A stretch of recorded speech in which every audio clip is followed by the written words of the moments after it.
Actually, yung pagtakbo ni Pastor is actually, wala talaga siyang plano nung una.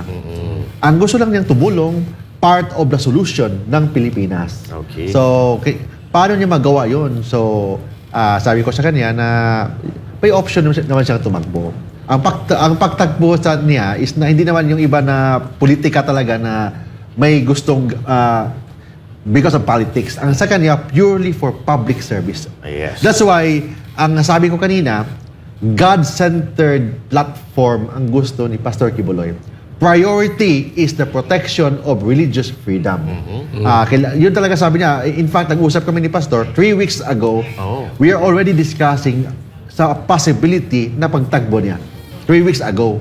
Tapos, nawala. Tapos, okay naman. Ang final decision talaga, kagabi lang.